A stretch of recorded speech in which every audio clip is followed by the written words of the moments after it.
Hi, so you want to learn to speak and understand Chinese? Well, every book, online app, CD-based tuition course takes a different approach.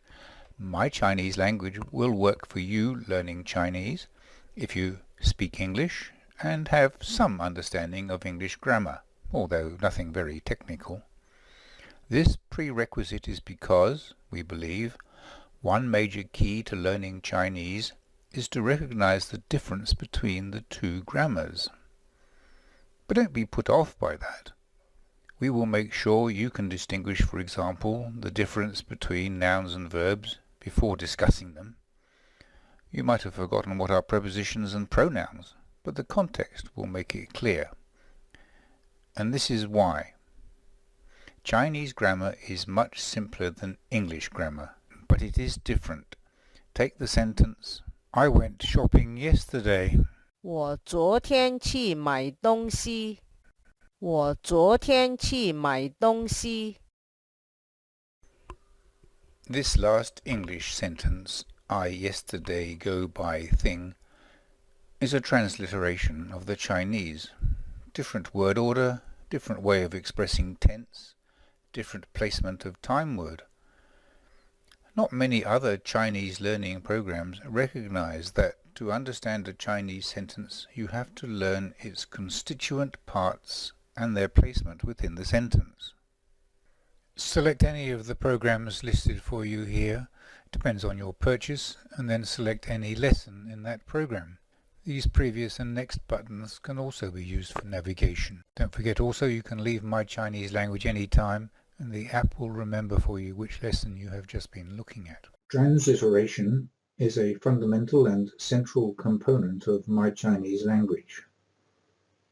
Chinese does not always translate directly, word for word, between Chinese and English.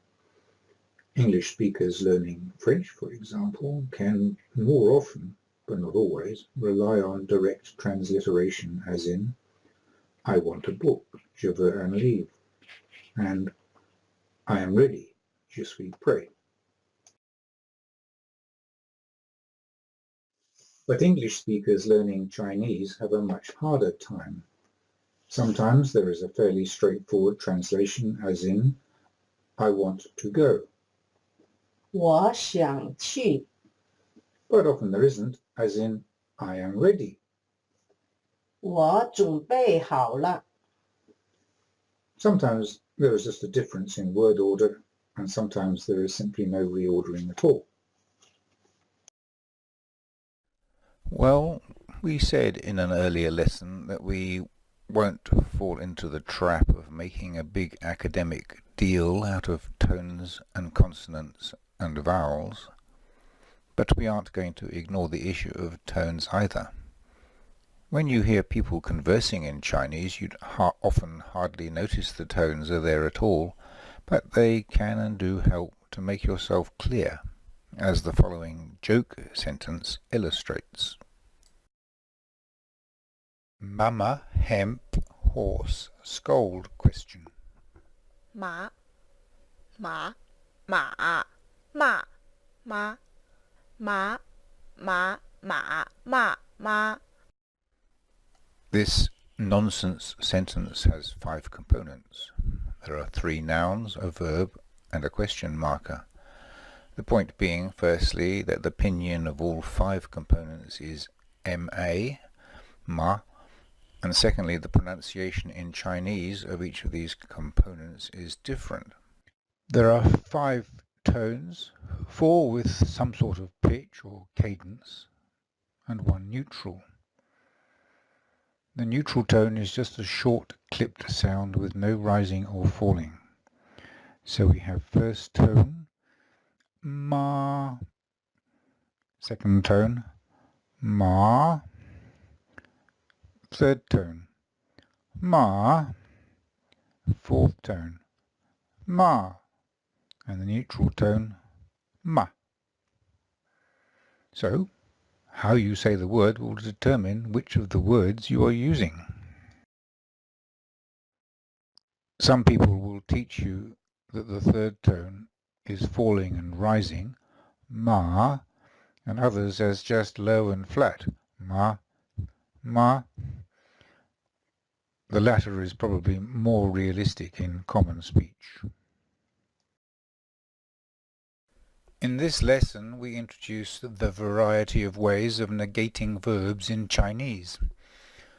Negated verbs formed with the English to be, such as I am not, she wasn't, they will not be, all negate with bu or bu shi. Negated verbs associated with to have or to do in English, such as she hasn't, we did not, it is not doing, all use may or 没有. In the earlier lesson to be or not to be, we looked at the verbs to be and to have in some detail. Let's look again first at to be something abstract or something concrete. You now know how to say She is cold. 她很冷，她很冷。 I am well. 我很好，我很好。 She is a teacher. 他是一名教师，他是一名教师。 Note also measure words will be in a lesson coming up soon. Initial greetings, introduction. In this lesson we will give you suggestions about how to start and end a simple conversation. We will look at informal and semi-formal greetings here and look at more formal or traditional greetings in a later lesson. There is a variety of ways to greet someone or some people informally. The one everyone knows sooner or later is hello, which is rendered with literally 你好， which you can say when just making a casual greeting as opposed to a formal one. Slightly warmer perhaps is 你好吗? Ma at the end of the sentence, by the way, acts like a question marker. Questions and answers are introduced in another lesson. The reply to this might be I am well. 我很好，我很好。 How about you? 你呢？你呢？ The order of words in Chinese is sometimes the same, but quite often different from the word order in English. In this lesson, we will look at the word order of basic Chinese sentences within the context of pronouns and the present tense of verbs. We will look at the words for I, you, me, her, she, him, it, we, us, they, them, and the verbs to be, to have, and to love. We will look at the simple subject-verb-object construction as in I love you. Take a simple subject-verb sentence such as I love. In Chinese, there is a straightforward translation. We say I love, 我爱, and the same goes for many verbs. I have, 我有. But then English goes and complicates matters. Change the person and it becomes she loves. Chinese doesn't do that. Our sentences become she love, 她爱, and she has becomes she have, 她有. And that's just regular verbs. How about irregular verbs such as I am, you are, she is, etc.? How we ever learn to do this is a mystery. In Chinese, however, it is all quite simple. I am, 我是. You are, 你是. She is, 她是.